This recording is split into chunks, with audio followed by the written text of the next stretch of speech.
And we're going to do number 10 and number 12. Number 10, so we're using the same financial statement for 10 and 12 because you can tell down here they're linked.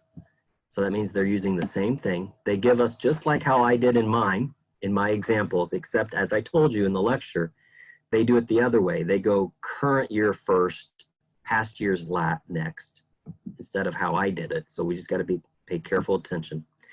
The only difference is they don't give us the difference out here that I did.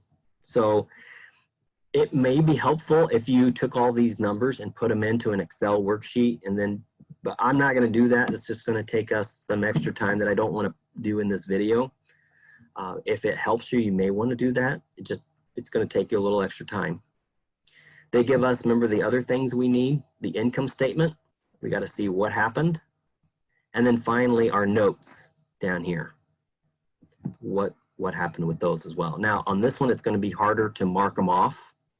So on something like this, it may help to print this page so you can mark out things that once you've already done them, like how I did in the Excel sheet.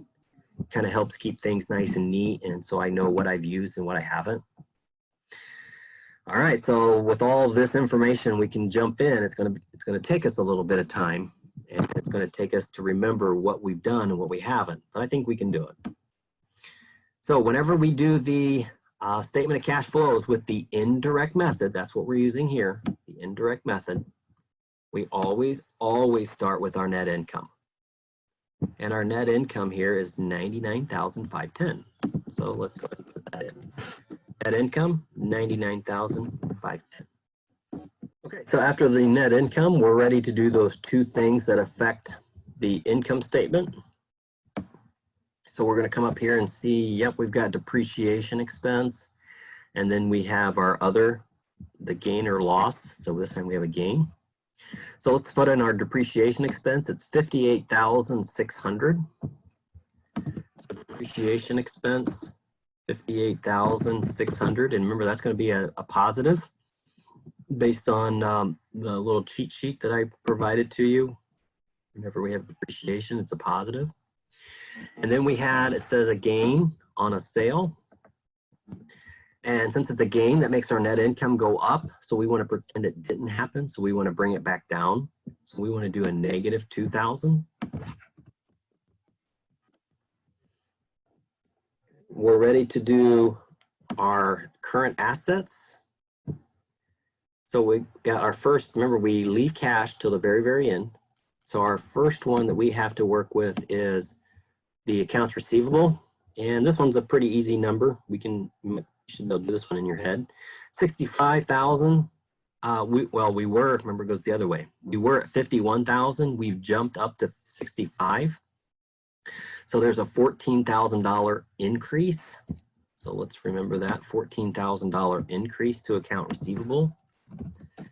Increase in accounts receivable. And if our account receivable goes up, that means we're not getting the money. So that's a negative.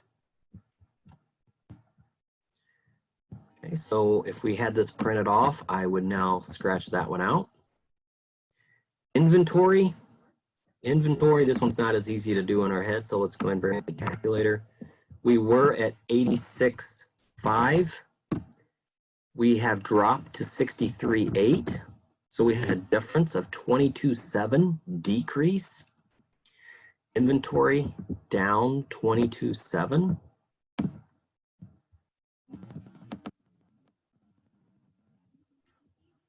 So we have a decrease in inventory.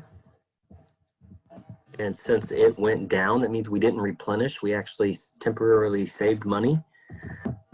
So it's going to be just the opposite. If we had an increase and it was a negative, this one's a decrease, this one's going to be a positive. Okay, let's go up. I don't know why it's doing that. Our last current asset is our prepaid expenses, and this one's easy to do in our head. It went from 54 down to 44, so we have a $1,000 decrease. Let's go ahead and enter that one in. We had a decrease in prepaids by 1,000. What that basically is saying is we expensed something, but we didn't pay for it this time. We paid for it in a prior time. So we didn't actually spend cash this month or this year. So our prepaid expenses, again, they went down.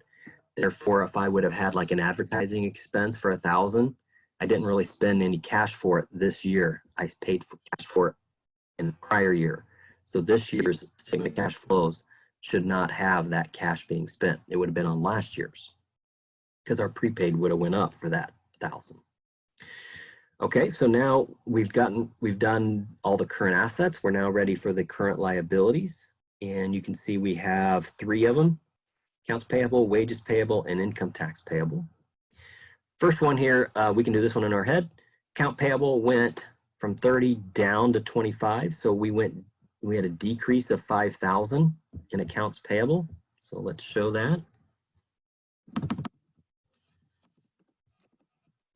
Decrease in accounts payable by 5,000. If my accounts payable goes down, that means I'm paying money. I need to show that. Next one, so I would have marked that one out on a piece of paper or in Excel. Wages payable, it also went down from 15 down to 6, so that's a $9,000 decrease. Let's show that. Decrease in our wages payable.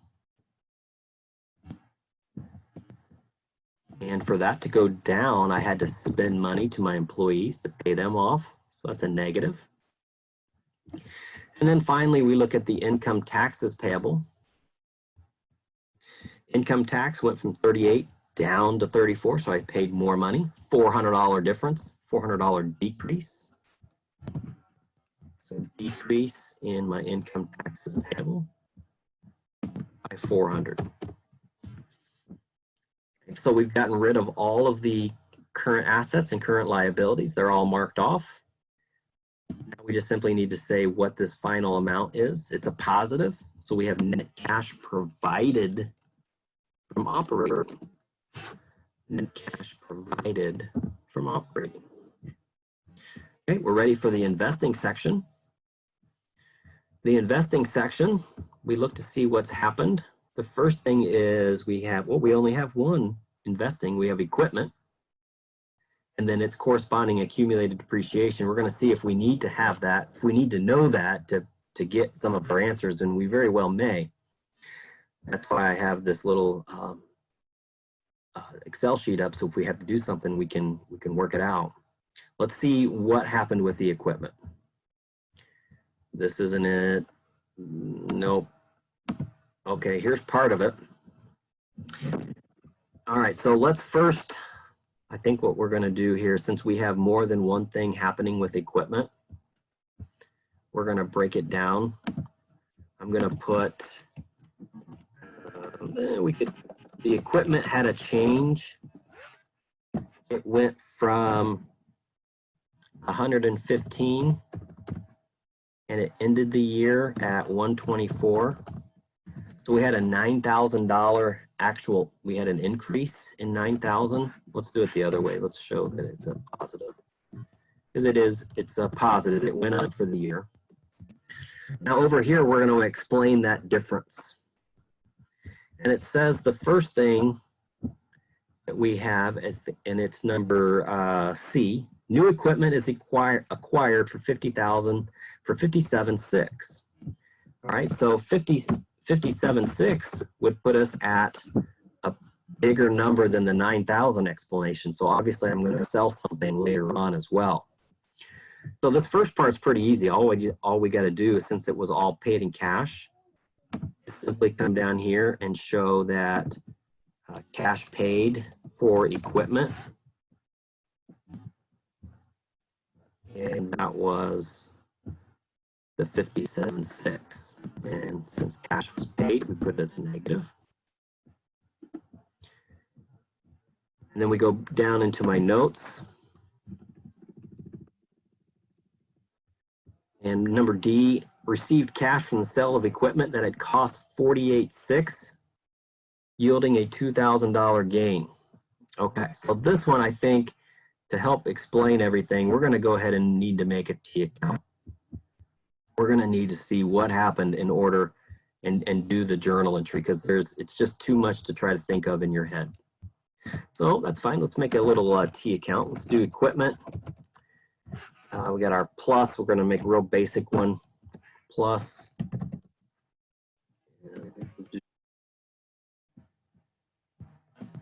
Yeah, that's fine. Just do negative plus plus.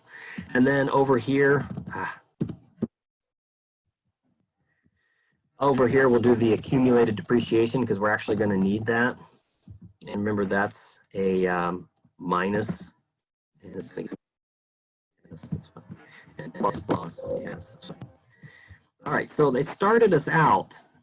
Equipment for the year was at 115. That was our beginning. And the accumulated depreciation beginning was 9,000. And then it tells us at the very end of the year, so I'm going to put it down here. Let's give it a couple room. The ending is at 124. And the ending accumulated depreciation is at 27,000. So these double lines here, so we know that that is our final. Let's put a thick border. Okay, now let's start filling in the T accounts to see how we got there, and that's going to help us do our final adjustment to figure out what happened on this sale. Otherwise, it's kind of hard to know. Okay, so our first thing that happened was in the part C in our notes. It says when we bought equipment for 57.6. So when we bought equipment, we have our purchase 7.6. So if I was having a running total down here, I'm going to be over the 124. My current balance is definitely more than 124. It's 172.6. That's what my sum is right here. Now, the other on this side over here, accumulated depreciation, when you purchase something, you don't add anything to it, but we do add something right here. That accumulated depreciation includes this depreciation expense. That's one of the reasons it went up. And it says we had depreciation expense of 58,600. So I'm going to put the 58,600 as the depreciation expense. So now we're way over the 27. So we sold something to get us to that point. Now is where we're at. Now we're at part D. We need to get everything squared away. It says we received cash for the sale of equipment that cost us 48.6. All right, so if I put in the 48.6 here that we got rid of, now if I add all these up, let's test it.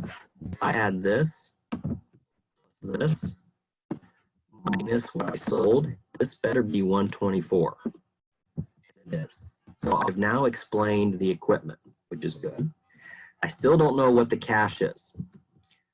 So as we're doing a journal entry, our main journal entry will always look the same when we sell something. We're going to bring in cash, usually, or it's on account. We're going to get rid of accumulated depreciation. We're going to have either a gain or a loss.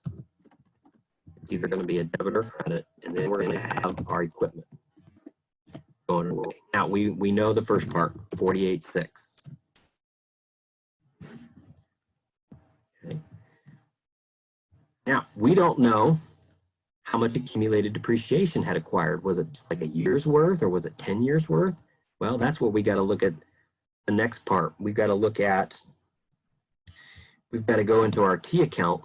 And since nothing else happened, I need to figure out what is this number have to be to get me to 27,000. So we can just do a formula. We can say 9,000 plus this, and then subtract out what my balance is. That has to be what the accumulated depreciation is. And I could have done that here. They could have just said sold equipment, and that's the only other thing that happened. And we could have figured this 48,006 out.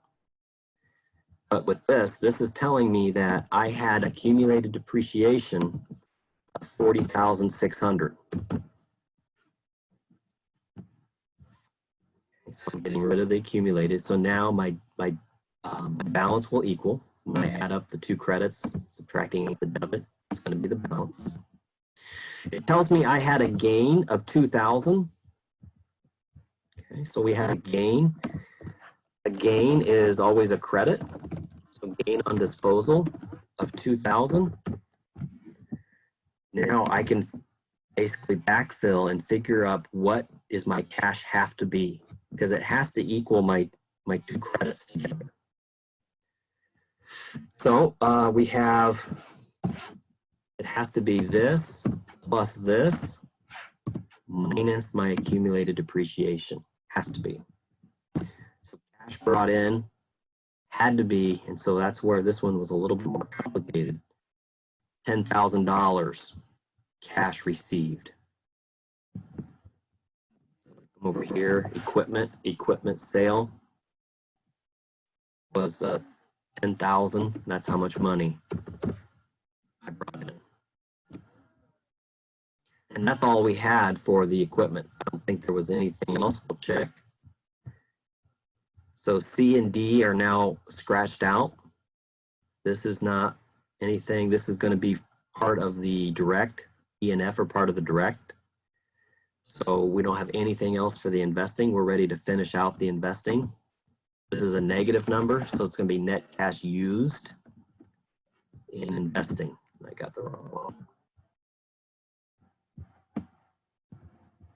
Cash used in investing. Okay, now we're ready for the financing. The financing has long-term liabilities and owner's equity. So all we have is note payable and then our common stock and retained earnings. Okay, so let's do note payable first. Let's see what any notes say about the note payable. The note payable, it shows it went from 60 down to 30. So I paid off 30,000. And it tells me exactly that. A $30,000 was paid off. Okay, so we come over here, note payable, cash paid. Okay, since cash was paid, negative 30.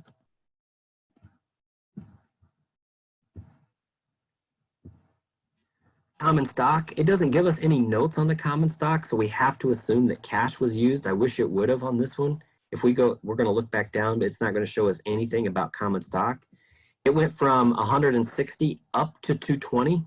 So that means I sold common stock, 60,000 worth. And again, I come down here, A scratched off. So the only thing left I have is B that I have to worry about. And B doesn't say anything about the stock being issued. So we're going to have to assume it was cash since it doesn't say otherwise. So we had our, let's put here stock, cash received from stock issuance. And we got money, so it's a positive, 60,000. Then finally, we have dividends. And the only thing it tells us here is retained earnings only affected net income and dividends. Okay, so that's where we need to look at, and we can make a little T account again. Maybe let's go ahead and just do that. This one won't be as difficult. Actually. So I'm gonna come down here and make a little T account for retained earnings. So retained earnings is gonna look just like the contra account for accumulated depreciation minus plus. And it says that retained earnings started the year beginning at 21.4. And then it ended the year at 33.3. So that's our bottom line. And what happened to get to retained earnings? And it said only things that affected retained earnings was our net income and dividends. So net income, that's going to increase my retained earnings, and net income was 99.5. So my net income, it made us go up by 99,510. So that means then the dividends has to be whatever is left. This plus this minus equals the 33,300. So let's just do it. The 24 beginning plus my net income minus what's left tells me that's how much in dividends were paid. So 90,310.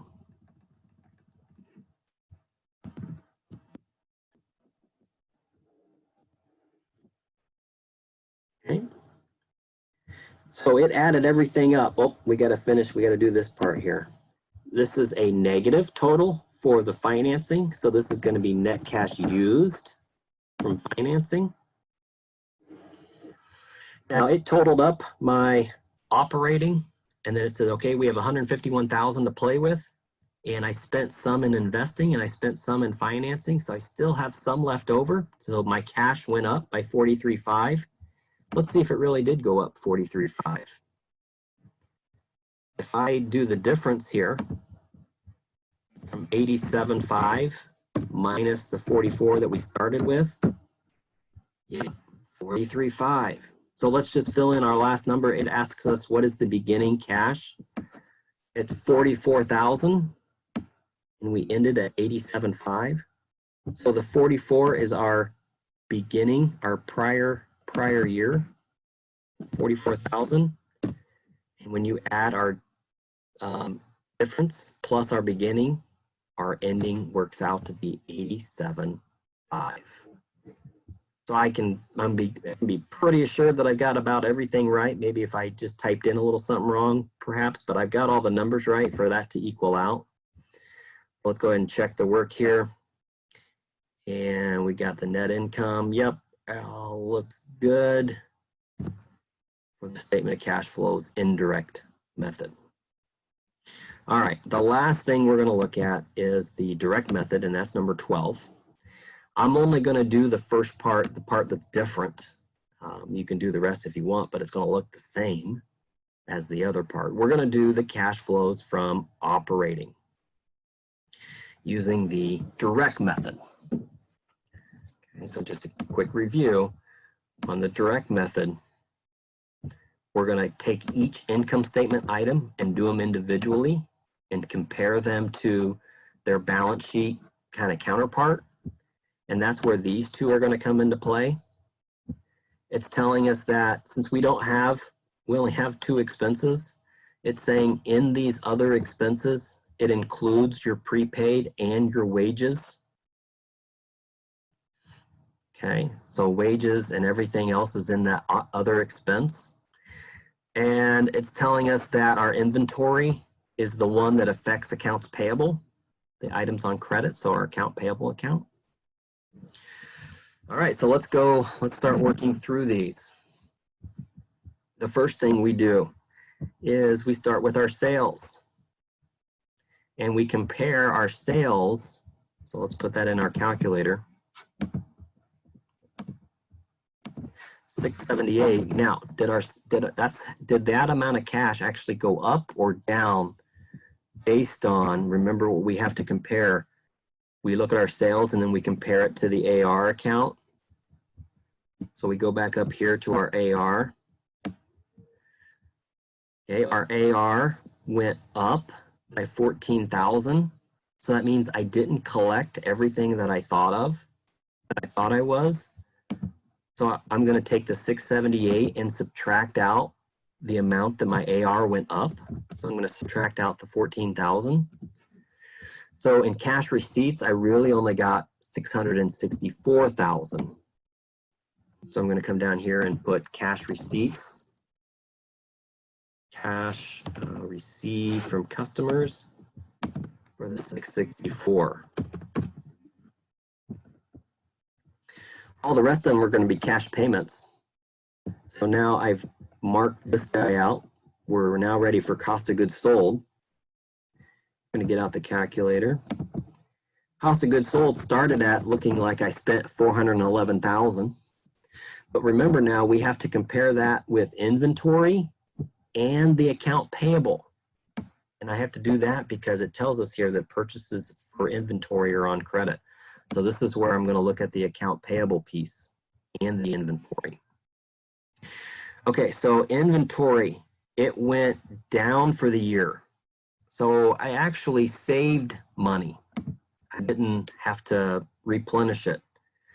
So I'm gonna, if I saved money, I'm gonna subtract from the amount because I didn't really spend 411,000, which it shows. I saved a little money, so I'm gonna take down from the 411 the difference here. And let's take the 411 off for a second, and let's do this. I forget what it was. 86.5 minus the 63.8, 22.7. 22.7. So 411 minus the 22.7. That's how much we've actually spent so far. Because again, I didn't replace that inventory, so I can take that money back down. But the accounts payable, let's see what happened here. It actually went down. That means I did spend extra money to help pay on that. So the amount that I spent went back up by 5,000, the difference. So I really spent on inventory through paying off old debt and not replenishing. I spent $393,300. $393,300. I'm going to put that in before I forget. Remember, that's a negative $393,300 that I spent on inventory.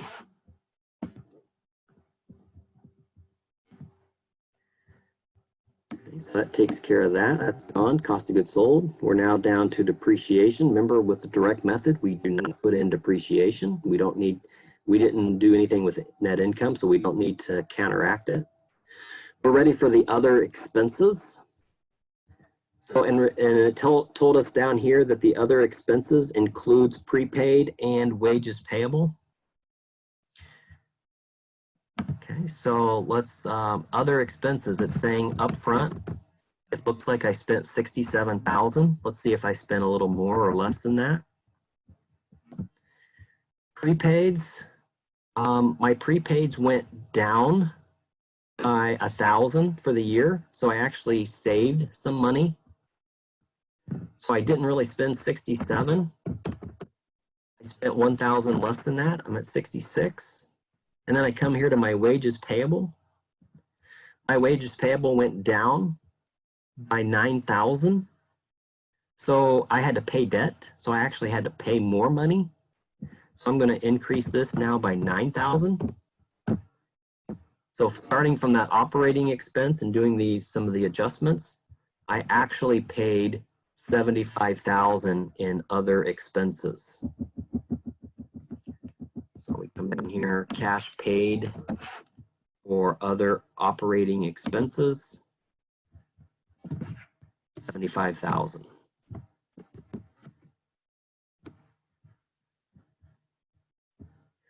Go back up. Now we're done with this one. Gain and losses, I can get rid of it. I don't need to adjust for that. No cash was involved. The only thing left is I have income tax expense. Income tax expense says I paid $43,890 as an expense. Let's see if I need to adjust that by whatever's in the payable. Income tax payable, it went down by 400. So that means I spent an extra $400 in income tax than what just the expense shows. So I'm going to put on here 44,290. Negative. Cash paid from income taxes.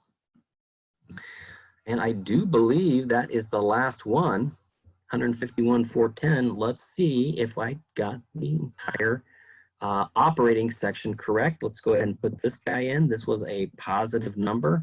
So this has got to be net cash provided by operating. And then I could go back to number 10 as well and check this number against it and see if they're both 151. They should be. Let's check. And we got that correct. So that is the operating section for the direct method.